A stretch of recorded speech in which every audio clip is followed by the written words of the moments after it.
So, hi, Ingrid.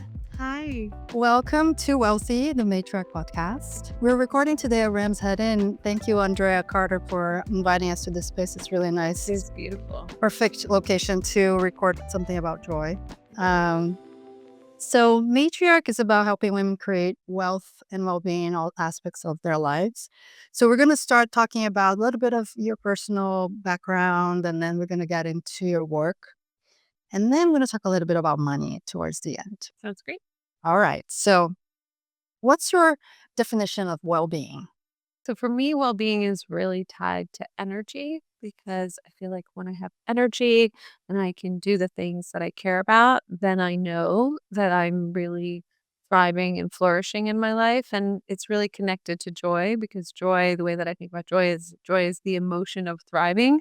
So when I feel, joyful, energetic, and I have the energy to do the things that are most important to me, that's when I feel well. Yeah. Okay. So, let's start with the basics. I know that there is this definition of joy in your book, Mhm. an intense momentary experience of positive emotion, which is perfect. So, we talked about how joy is contagious and sort of makes you more attractive to people. I heard you speak about one of your presentations about how doctors, if they're met with humor or if you interact with them and there's some humor and joy, that they're more likely to come with the correct diagnosis. I mean, that's pretty amazing. I mean, just a little tip for everybody when you go to the doctor's office, I guess. So it looks like you're in the intersection of design and psychology from how you work. It's just fascinating. And you named your company Aesthetics of Joy. Why did you give that name and what is your overall mission? Right. So when I started this work, I really wasn't that interested in joy. I was in design school Mhm. and I was really interested in eco design and I really wasn't thinking that much about how things looked. Mm. And I ended up at Pratt Institute, which is an incredibly aesthetics focused school.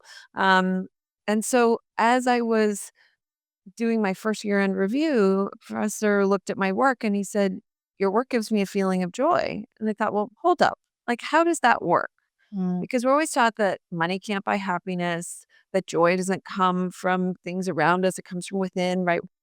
So how did these things that I had created, and it was like this set of wobbly cups, and there was a lamp that was shaped like a starfish, and it was very first year design school things. There was this layered stool that kind of moved with your body, and the professors couldn't answer this question. They couldn't explain this. How do things create joy? Mm. And so that was what started me off on this work was Mm. I went to the library and I thought, okay, well, someone must have done this. What is the neuroscience? What is the psychology of how our things affect our emotions? Right. And I found books on emotional design, but they were all written from an intuitive perspective. Oh, you just feel it out. This feels more friendly. This Uh-huh. feels more spiky. And I was like, but what's really going on in our brains when we Mm. experience these things? And Mhm. so that was the beginning of 10 years of research to try to understand this. And that led me to start to ask people about things and places that brought them joy. And Mm. as I did this and I gathered examples, things like tree houses and beaches and swimming pools Mm. and um, rainbows, confetti, googly eyes, sprinkles on the top of an ice cream cone. Like, what is it about Mhm. these things everywhere you go all over the world that these things bring joy? Right. I started to look at them and pin up pictures of them on my studio wall. And every day I would try to make sense of like, what am I seeing here as a designer? What am I seeing in these images? Mhm. And all of a sudden, one day it clicked, and I realized that there were certain aesthetics, there were certain sensorial commonalities between the things that I was looking at. So, bright color. Everywhere you go, all over the world, bright color is associated with celebration and festivity and joy. Mhm. Bright color is associated with joy in children's drawings, whereas children use dark colors to represent sad scenes. So, this is a very common and universal association. Mhm. Round shapes were another thing that you see all over the world brings joy, a sense of lightness and elevation, which I call transcendence, this Mhm. desire to be up above the plane of the earth. And also, when we talk about um, feeling joyful, we generally use metaphors that speak to feeling up, right? I'm on cloud Mm, nine and I'm yes. walking on air. We feel light-hearted versus heavy-hearted, so that's just part of our language. So I started to notice all these commonalities. Another one, abundance, a sense Mhm, of, having more than enough, that kid in the candy store mhm, feeling. So as I started to map these out, I realized that there are certain universal aesthetics of joy. mhm. And that became the name of the work I was doing and my blog and my business going forward, was to really try to help people understand this bridge between their surroundings and their emotions. So we talked about the doctor, and you mentioned in your presentations that there's statistics that show that people that make more accurate decisions when they're in joyful state of mind, they make better decisions.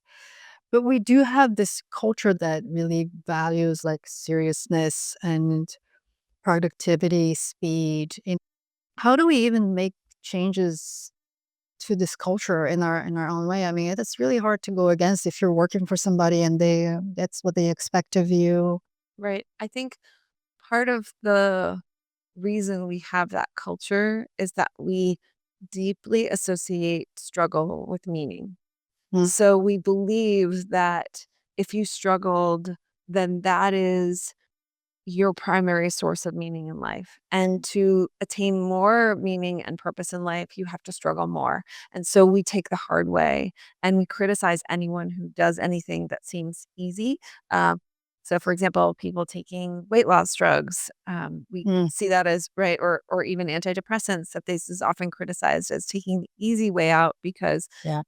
it's not struggling through, pushing through, gritting through. And so I think, when that is the framing that we, the conditioning that we all have, Mhm. it's really hard to come in and say, "Oh no, I want to do things the joyful way. I want to do things the easy way. I want to do things the light way." Because even within ourselves, we don't trust that that can be meaningful. Yes. So to me, a lot of the work is actually rewiring our own conditioning to say, you know what? What if I sat down to work today and I expected it to be easy? Mm, Instead of like, oh, this is going to be so hard. I have to write this thing. I'm so overwhelmed. I don't know how many, like, we do so much of that. And I yes. think we do it not just because the work is hard, but because in our minds we associate struggle with meaning, right? So if I work really hard at this, then it must be more meaningful. We Yes. have to kind of break that for ourselves and say, you know what? Ease can be meaningful too. Let me do this really meaningful thing. It's Mhm. meaningful because of what it achieves. It's not Yes. meaningful because of how much I suffered on the way to get there. So when we rewire that for ourselves, I think we can start to model that. And similarly, this joy and seriousness thing. I mean, that's a really old cultural bias that Yeah. says that if we're joyful, then we must be frivolous, we must be kind of childish, Mhm. must be feminine, right? Because Mhm. women were often lumped in with children as emotional, not rational, not serious. This is like a classic Mhm. patriarchal thing. And so for me, one of the things I like to do is say, instead of seeing joy and seriousness on opposite ends of a spectrum, I like to pull it apart and say, actually, you can be extremely joyful and extremely serious. Or you can be neither, which isn't very good, right? It's not enough to be like not very serious and also not very joyful. But what happens when we dial both up? And so what that means for me is, I show up to my talks maybe dressed in rainbow, maybe my nails are painted rainbow, or, I show up in a way that some who have this bias in their minds might judge as very frivolous. But I come with the research and I come with the receipts so that I am both extremely joyful and extremely serious. Right. That's something I think we all can learn in boardrooms and everywhere. So your book, Joyful, which I love and I've read it, and I'm just gonna show the book here because it's really a great book. It's Joyful, the surprising power of ordinary things to create extraordinary happiness. So you talk about how tangible things can create intangible feelings of joy. You list 10 factors, some of it you mentioned. So you identified patterns as in your research. So energy, abundance, freedom, harmony, play, surprise, transcendence, magic, celebration, and renewal. So of those 10, I know you can't it's a combination of the 10. But if you had to choose one, which of those is the most powerful in creating joy and why? That is a really hard one. If anything, the way that it's not explicit anywhere in the book, but the way that I often think about it is that the first 5 are really foundational. They're really Okay. fundamental, and the next 5 are, like, things that you can layer in on top, but Mm, I suppose if I had to pick just one, I would probably say energy. It energy. comes first for a reason, because I Mm, think that if your surroundings don't have a sense of vitality, mm, energy is the signs of life, signs of vitality. So color and light, those are the 2 most essential things that tell us that an environment is alive. If you think about a lush, green forest or garden versus a desert, generally it's the color that is the mhm, signifier that tells us that this place is capable of sustaining life. And mm, so to me, you want your surroundings to feel alive. That doesn't mean that it has to be, you know, tons and tons of color, but just some, a little bit of color or natural light or really good artificial light. Those things are mhm. essential. I don't think you can have a joyful environment if you don't have either some color or some good light in the space. It would be really hard. Right. You talk about how color plays a huge role in human survival. That talk about a little bit of how we evolved.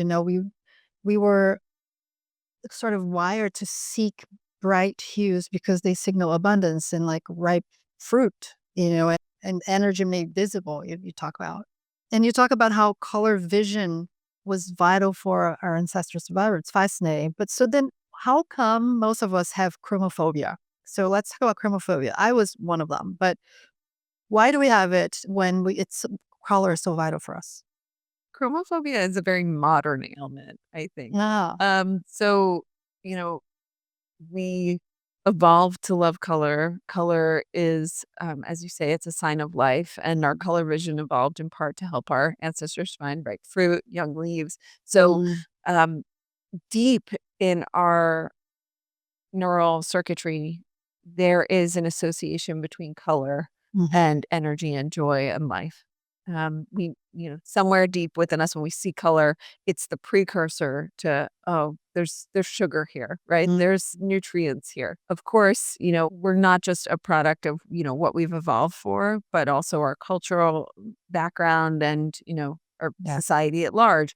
And one of the things that has happened over the years is the modernist movement decided that everything should be stripped back, that things should Mhm, be simple, that materials should be unadorned. mm, And that left us with a um, sort of design legacy of an association between minimal aesthetics and a kind of moral goodness, right? mm, To be uh, Adolf Loos, who's one of the, fathers of the modernist movement, he gave a lecture called "Ornament and Crime," and so he's basically equating, like decorative traditions with a kind of, moral laxity, right? mhm, So we have our like evolved preferences, and then we have, what society decided was good, and society decided that restraint, that gray buildings and that these things are more rational and, mhm, they're not subject to the emotional excesses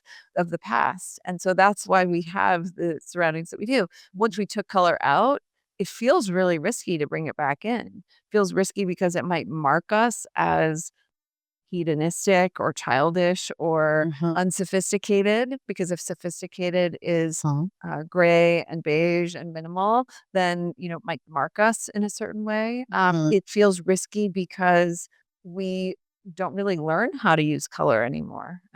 Not a ton of color theory is being taught in the way that it used to be. It used to be much more common for people mm, to just learn how to see color, how to draw color, how to paint color. We don't do that so much anymore, and so a lot of right. people don't feel confident with color.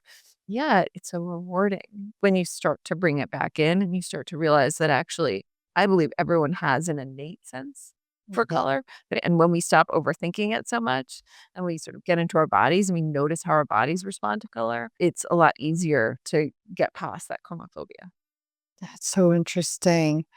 I never thought about this modernism thing. I grew up in Brazil, which is a very modernist country, but also color from different ways. So I think we make up, in our country because there's so much lushness and color in different ways.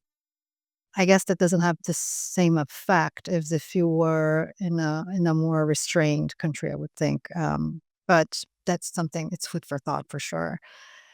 And then you talk about abundance a lot, and I always love those mentions because it's stuff that we see all the time, but we don't put one and two together. And we talk about polka dots, and you talk about confetti, and you say confetto when it's just one, which is quite funny. So when you see them isolated and it's just one little dot, it's nothing. But then when you see them in multiples, it's all of a sudden joyful and magical. You talk about Dylan's Candy Store, which we have one in East Hampton and New York. But so how can we change our mood with these sort of visual cues without being overwhelmed? Because those things are also a lot, right? But they are fun and they are stimulating. Is there, like, I guess scale is one thing. You can do something small, but is there any other way that we can have multiples of things? I love this aesthetic because what it helped me understand was that when we think that we're craving more, more, more, sometimes what we're craving is the sensation of more, more, more, not Mm, more, more, more stuff. So when I say abundance, I don't mean material abundance. I don't right. mean that we need to have a lot of stuff. And you explained the aesthetic better than I could. This idea of multiplicity and variety, I think, Mm, are really key. Scale is one way to temper it. But I also think about it in terms of layering. mm, So, just layering of textiles, they don't have to have a lot of contrast to them, for right. example, but you can create that sense of abundance. Any repeating pattern on a wall will give that sense of abundance. Sure. But it can be tonally very soft in terms of Mm, color, and it might not feel like a ton, but it just has a baseline level of stimulation. I think what we're starting to understand about the human nervous system is that we think that it's less distracting to have no stimulation, but in fact, it actually makes us go crazy. So sensory deprivation is maddening if you have it for too long. I know in this world where we're always being pinged at by our devices, the idea of a sensory deprivation tank is appealing. But realistically, too little sensation is very dysregulating. It's as dysregulating as too much sensation. And so, what we're aiming for is actually an optimal level. And that low level passive stimulation can actually keep us more focused mm. when we're trying to work, when we're trying to go about our daily lives. Yeah, I was going to say because our idea of peaceful environments is when there's an absence of things, but actually not really, It's right? unsettling. Yeah, It's that's definitely unsettling. unsettling, and it's the same with nature. We think that nature is quiet, nature is silent. Nature is not silent. True. Nature may be getting more silent because really, when you're in nature, you hear birds, you hear bugs, you hear wind, you hear leaves rustling. Mm, It's just a set of sensations that we are evolved to find very peaceful. yes. And so bringing some of that into our spaces, it's not that we necessarily want silence. It's just maybe we need to silence some of the hum of the machines and the devices and bring Yeah. in more of those natural sensations that feel so good to us. So good. Yeah. I loved your story when you visited Hawaii and your insight about feeling satiated because you basically took in all of the lushness of what you saw through your eyes, but then that had an effect on your stomach, basically, which Yeah, is well, I good. wasn't snack. I realized I got back to my desk at my office, and it was 10 o'clock. I'd barely been there half an hour, and I was already thinking about the snack cabinet. And I was like, I didn't do this when I was on vacation, and I think a lot of us have had this experience where we're not snacking all the time Yeah. while we're away. And I realized that sometimes I think we reach for snacks because we're reaching for some kind of sensation. We want something that feels good. Mm, And that is in our environments, in our understimulating environments, that is often the only thing that we have, or we reach for our devices. yeah. But we're reaching for some form of stimulation. And actually, when we get out into the world and we experience that through nature, we need less of it from our devices and we probably need less of it from food. Uh, Not that we don't need sustenance. Of course, I ate plenty, but I think it's a good assignment to notice next time you go on vacation, Mm. how satiated you feel in your body and how much of that is due to the sensory landscape as opposed to, Yeah. what else is going on. Yeah, we talk about chromophobia, but then you have biophilia too on top of that. So what is that?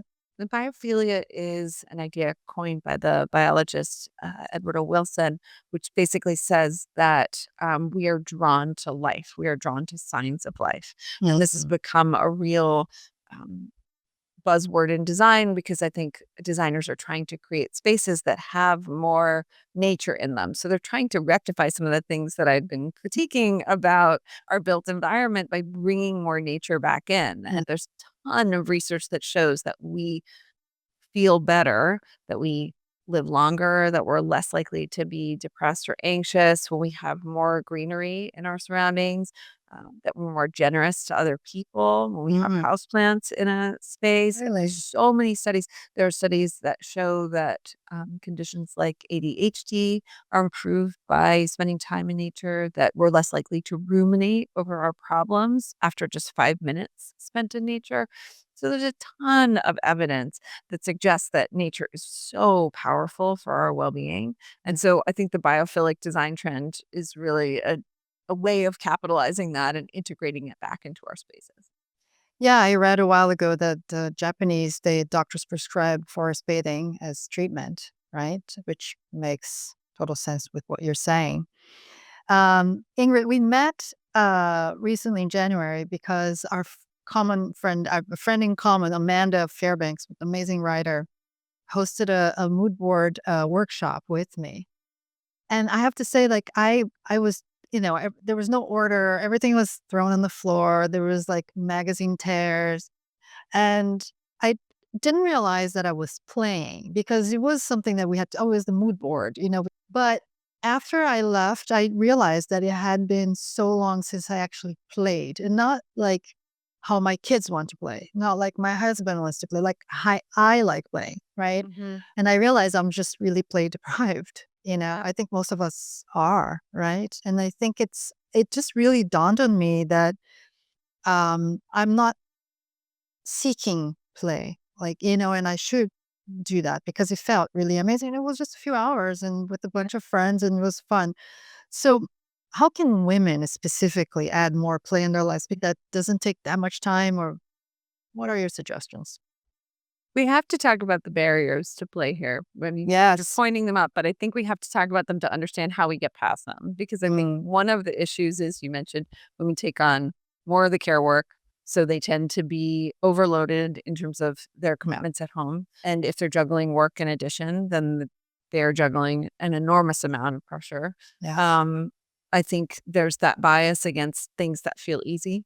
And a lot of women were raised to be very achievement oriented. Like, if we're gonna succeed in this world, we have to really lean into our masculine side and we have to be Mhm. successful and performance minded and Mm, efficient.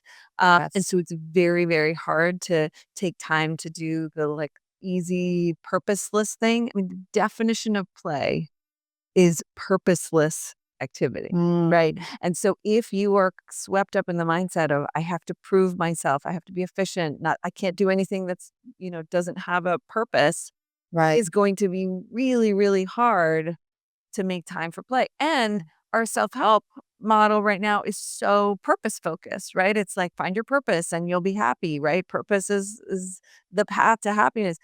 And it's really hard in that to say, okay, well, then where does play fit? Where does this purposeless activity? Mm, So I think those are a few reasons why it can be so. And then the last thing is that if there is a form of enjoyment or play that is predominantly enjoyed by women, it will be derided. It will be seen as frivolous. It will be seen as unimportant. So, for example, men predominantly enjoy action movies. Those are serious. They're taken very seriously at the box office. It's totally legitimate to want to go see the latest action movie, but the latest rom com is for women, and that's mm, silly. mm. And there's no expectation that men should also be interested in that. Mm, lots of expectation that women would also be interested in an action movie, but not any expectation that men would also be interested in something that women predominantly enjoy. If men paint their faces when they go to a game, that's good, clean fun. It's not ridiculous at all. But if women want to get dressed up and wear friendship bracelets, it's girly, it's childish, mm, it's silly. So we have to understand that there's also a social prohibition against play. mm. We put so much guilt or shame on ourselves for not doing these things like, "Oh, I should be doing" it's like, "I should be doing that too." Let's certainly not have any guilt or shame about play Right. because there are so many reasons why it has been pushed out of our lives. Mm. And then we can start to look at how we get it back. And I think Amanda's mood boarding night that she hosted with you was such a perfect example of that. It was such a joyful example because it was just women coming together to Mhm. do something creative that was incredibly low stakes. The Yeah. number one thing I would say around play is to lower the stakes. Choose something that you are not going to turn into a side Performance. hustle, post it on Instagram. Oh, Like yes. Yeah. you're not gonna have to, if you wanna play with paints for an hour, promise yourself you're not gonna show it to anyone. Like, Mm, don't show it to anyone and promise yourself because that is the only space you'll have to play. Because as soon as you say, "Oh, I'm gonna, play with paints for an hour and it's gonna be great content for my stories," then you've taken the play out of it and you've introduced that element of pressure, right? So yes. something that's very low stakes that you don't have to be good at and you have no expectation of ever being good at. Like start there. Mm. Maybe one day you'll get good at it. That'll be amazing. So if there's something you really love that you're not doing, like can you just do something to help yourself feel a little more connected to that side of yourself?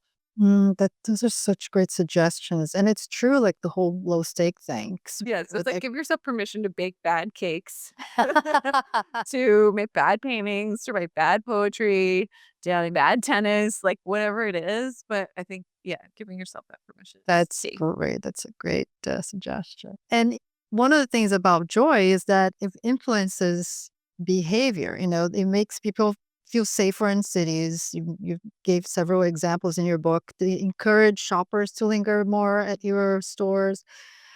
For entrepreneurs, there's a lot of people that are my audience that are women entrepreneurs, and they are either in fashion, hospitality, and they're business owners. For people that have direct interaction with people, besides color or fun interiors, are there any other things that they can be thinking about uh, doing or adopting to make those interactions more fun and more, I don't know, more smiley, I guess? And I think the essence of it is that it has to be genuine, right? And Yes. so if you're thinking about, one of my favorite entrepreneurial sayings is that sales is just a transfer of enthusiasm. And That's great. like, Yeah. I think, so often we feel so much pressure around our businesses and we have to hit certain numbers. But if you remember, why were you so passionate about this thing in the first place? Mm. And so I would think about it the same way. If you have people, employees who are interacting with people, like you want them to feel that same joy that you feel Yes. getting this thing out into the world so that that is the place that they're coming from. They're coming from this place of excitement and joy, not fear or scarcity. Right? Yes. This idea that like I'm going to get fired if I don't hit my number or there aren't enough promotions and I have to beat out so and so to get that promotion. Mm. You want them to be coming from the joy of the offering. Yes. And I think that is the key. And of course, there are tons of, little gestures and, things you can do to put a smile on someone's face. And, Yeah. I love thinking through all those little, marketing things like little strategically placed pieces of copy, Uh-huh. be written in the tag, or I have these winter running shoes and the inside the tongue, there is, part of the Robert Frost poem, Stopping by Woods on a Snowy Evening. And, it's like so thoughtful that they put the poetry in the tongue of the shoe and I'm lacing up for a run and I feel that, because these are my winter running shoes. So I'm about to Mhm. go out into the miserable weather. And there are so many things you can do to think about like what would be that moment, that tiny moment you could create more joy for someone else. But it all comes from the root is finding the joy in the offering. Yes. So now some fun questions for you. If you could have dinner with three women designers, living or dead, who would they be? Um, Eva Zeisel, Yeah. who is a ceramicist. I would definitely pick her. Dorothy Draper would be super interesting. Maximalist designer, America's first interior decorator. And I mean, she's not exactly a designer, but I would say Martha Stewart, someone who has shaped the tastes of people in modern culture and who has changed the way that we view a lot of Yes. the shaping of space, decor, entertaining, all the rest. Yeah. Yeah, she is fascinating. And she's still doing incredible things. I mean, that's, Nonstop. such a role model. If you could travel back in time and give your younger self a piece of advice, what would that be? I would say to let things take the time they take. Mm, I think mhm. I was so impatient and I often felt like a failure when things weren't happening on the schedule that I wanted them to happen. And like everything in my life has happened later than might have wanted it. I met my husband when I was 30. Well, I was 30, but we didn't actually get together till I was 33. Mhm. Um, I had my child at 40, Same. Yeah. published my book much later than it took me 10 years to write my book. I thought it would take two. Uh, Things take the time they take, and I think fighting that cost me so much energy and so much self-criticism, And here you are, like you wrote a book and and yeah, it's and here now, yeah. you know? So what's next for you and the aesthetics of joy? What's coming up? I'm working on a new book. It's actually not Oh, about joy. I'm not ready to talk about. Okay, okay, well, you'll come back. You'll come back for the next one. Working on that's a exciting. and I'm thinking about doing something this year on joy and work because I think that that is the area where we're seeing so much, everyone's being sent back to offices and Mm, we had this massive shift and disruption with COVID. And now I think there are a lot of people who have had a change in the way that they think about work and yes. aren't quite sure how to integrate that with doing the work they love in the world and doing it in a sustainable and healthy way. One of our most important goals is to really send as much money in the hands of women as Mm. possible. We also want to normalize talking about money because it's so hard for everybody, but for women especially. So we always like to ask our guests some questions about this topic. So when you were growing up, was money something you openly discussed in your household? And if so, what kind of messages did you receive? This is so interesting because I think one of the things that I'm coming to terms with now is that the messages I received about money were all scarcity messages. They were all around me. We always had enough. I was very lucky to always have enough, but it was always this idea that it could go away and Mhm. that all the messaging I received, and I think this is true of lots of women, women are always given saving messaging. They're not given risk taking and go for it and invest. My dad did teach me how to invest. I learned how to invest, but I learned how to invest again from a very cautious, Mhm. don't invest more than you can lose, Always with focus that, on yeah, on your yeah. paycheck and then saving a certain percentage. And Mm, um, I didn't really get any guidance on how to spend well right. and how to spend well to have a good life and to enjoy my life in the moment. It was almost like all the messaging I received was to counter the natural, like my natural tendency would be to overspend. And so all the Mm. messaging I received was like to counter that so that I wouldn't go out and spend all my money on clothes or vacations or whatever. So I had to learn to be afraid Ah, uh-huh. so that I wouldn't go do that. Instead of a healthy life is spending and living in the moment and saving for the future and taking risks and investing in yourself and investing in your future. Mhm. So I'm doing a lot of work now. And it's funny that abundance is one of the aesthetics of joy because I often think that these are not just aesthetics, but they're also values. And Mm, abundance is a value. And I think when we view the world, really was given a lot of scarcity mindset and yes. I'm working a lot on an abundance mindset and not just the aesthetic of abundance, but the feeling of abundance. I think they're related. I actually think when you're surrounded by a sense of abundance sensorially, it also helps you feel more of that Mm. abundance mindset. But yeah, that's what I'm working on for myself because I didn't Mm. get that growing up. Yeah, so many women that I've been talking to say the same thing about the savings versus investing and being so conservative and sort of not taking risk and being small and passive about things. Just put it over there and you wait. Yeah. You know, um, yeah. I mean, these things really change how we manage our lives as adults. I mean, and this is why it's important to talk about it, right? Yes. So money doesn't bring happiness per se, but it sure helps. It's stressful to talk to a partner, for example, about money, or if you're going through financial stress. Is there any way that we can find joy or add joy through those moments or through those conversations? Mm.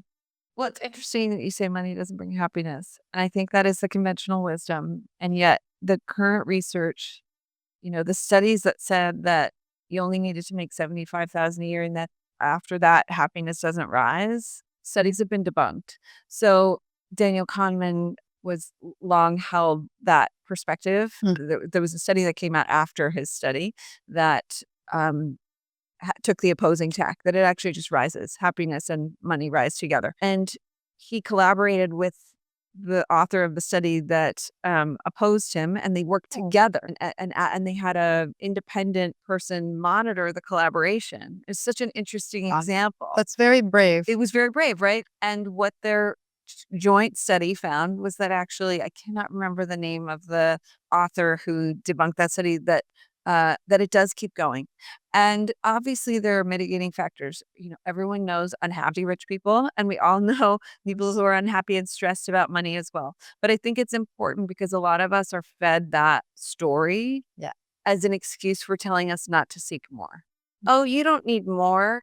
Go do what you love. You don't need money. It doesn't make you happy anyway. Well, the reality is that in a capitalist society that has very little safety net, there are a lot of ways that not stressing about money and having enough, it can contribute to, the quality of healthcare that you can Yes. afford, the amount of time you have to dedicate to your passions, the amount of time you have to dedicate to self-improvement and self-care. All of those things are dictated, like it or not, in the society by how much money we have. So I think it's important Yes. to get past that myth That's true. and be clear-eyed about it and say, you know what, there are it's not everything, and social connection is by far the most important thing in our happiness, Mhm. but it's not nothing either. Right. As you say, it is significant.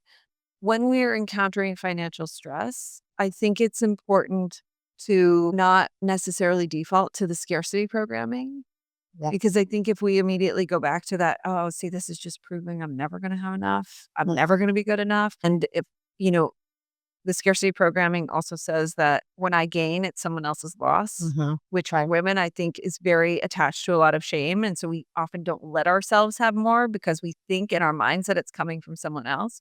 So if we can maintain that open-minded perspective of, I don't know where it's gonna come from, but I'm gonna trust that it's gonna come, and I'm gonna take the most sensible and bravest actions I can take in this moment.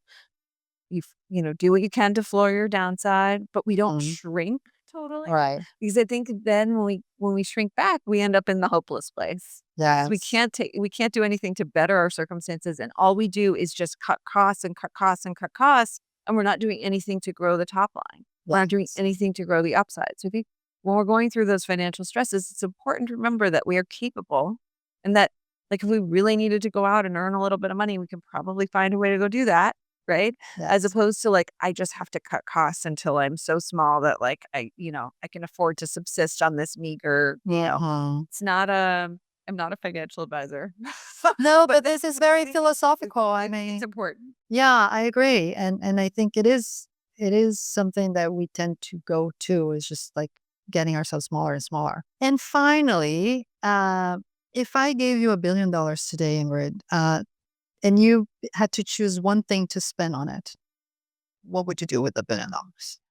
For me, the most important thing is climate change and Mhm. being able to make some kind of dent in that problem, because I think all of our survivability Yeah. depends on this interconnected web of species that we are really ignoring and we're imperiling. And so for me, Mhm. doing something to combat climate change, that's what I would do. Well, that would be money well spent, that's for sure. Thank you so much. This is like the best hour. And just being here in the perfect beginning of spring day was just joyful. It was so joyful for me too. Thank you Thanks so so much. much for coming. I appreciate it. And thank you, Andrea, for this lovely room. Thank you. Thanks for listening to Wealthy, the Matriarch podcast. If you enjoyed today's episode, it would mean so much to me if you shared this with someone. Make sure to follow or subscribe wherever you get your podcasts and head to matriarch.com to stay connected. I'm your host, Patricia Asui Reed. Thank you so much for being here.